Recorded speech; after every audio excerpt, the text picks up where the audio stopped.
Santo Afonso Maria de Ligório, nesse livro que eu acabei de dizer, Máximas Eternas, ele conta que São Gregório Magno conta a história de um homem que não queria saber de Deus. Era um homem assim de posse. Deus para ele não era nada. E ele entrou no processo agora de morrer. Ele estava ali. Aí o demônio veio.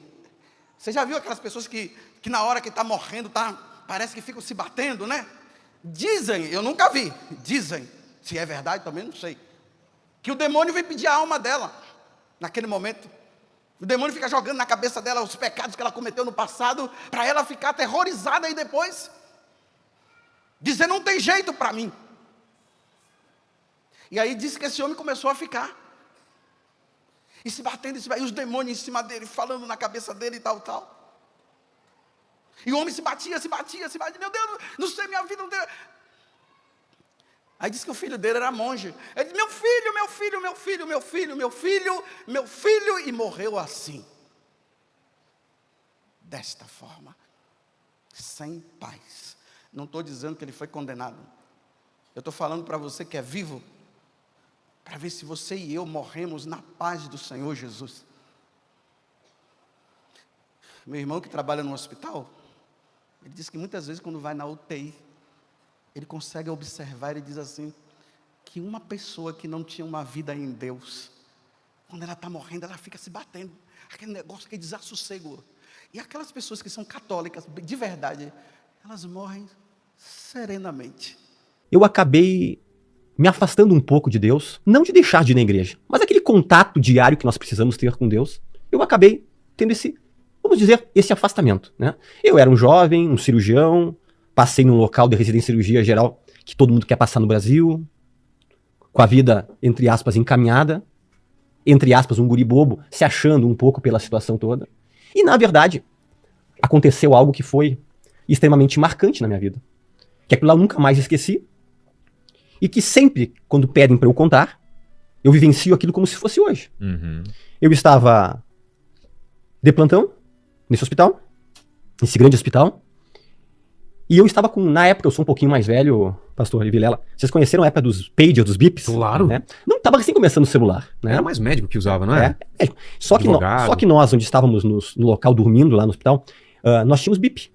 Então o bip tinha 2 toques, era um toque normal, e tinha um toque que era um toque de parada cardiorrespiratória. Ah, é? Para tu poder saber, se é parada, tu tinha que ter uma rapidez maior de você ir. E eu estava de plantão, cirúrgico, e tocou o bip da parada. E era mais ou menos 13h15, 13h20 da manhã, e eu levantei com muita rapidez. O bip toca para a equipe da cirurgia, quando o paciente é teu, e o bip toca para a equipe da clínica e para a enfermagem. Muito bem.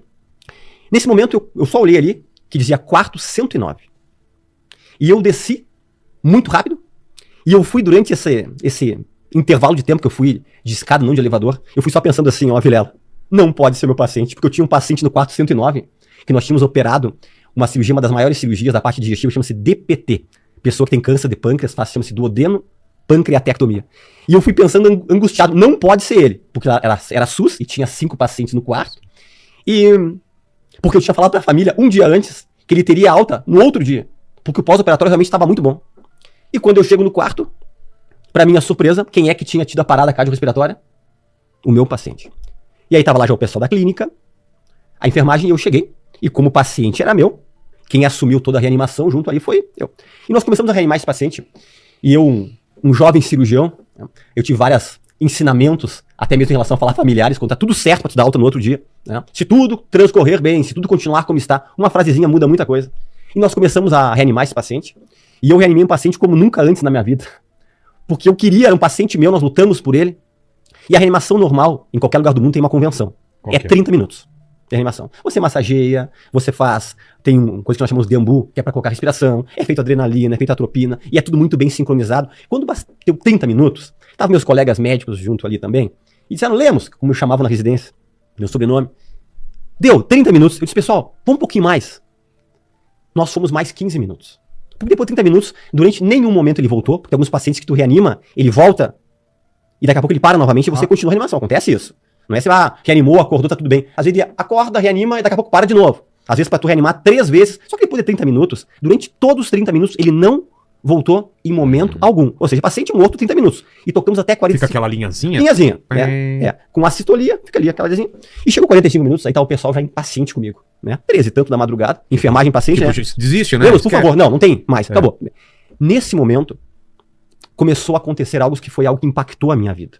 Algo que eu sei que foi um toque de Deus pra mim, pra dizer assim, olha o que tu tá fazendo com a tua vida. Naquele momento, começou cenas que eu digo que são típicas de filme, só que ali era uma história real. Primeiro de tudo, não me perguntem como, a luz do quarto diminuiu uma fase.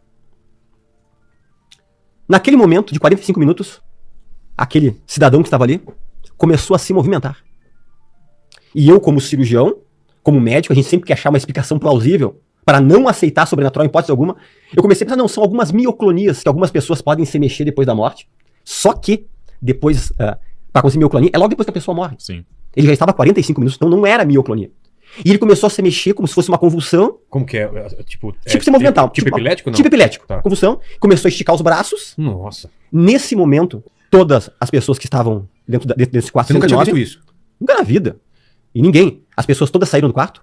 Inclusive os pacientes, todos podiam caminhar, os que estavam nos outros leitos, pegaram o seu sorinho e saíram do quarto. E ficou no quarto apenas eu e o paciente. O paciente era meu.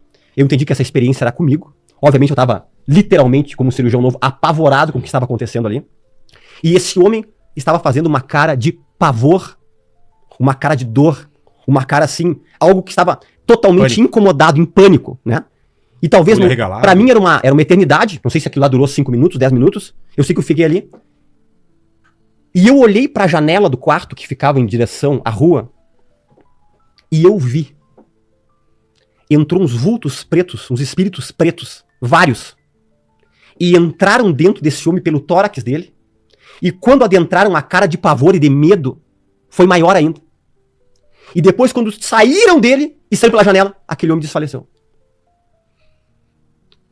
O que foi claramente, que eu sei que foi o Espírito Santo falando comigo, ele disse: tu viu esse homem adentrar no inferno? Ele estava indo para um local que ele não queria ir. E essa experiência vai marcar tua vida, e sempre que tu puder contar, você conta. Porque a eternidade, ela é real.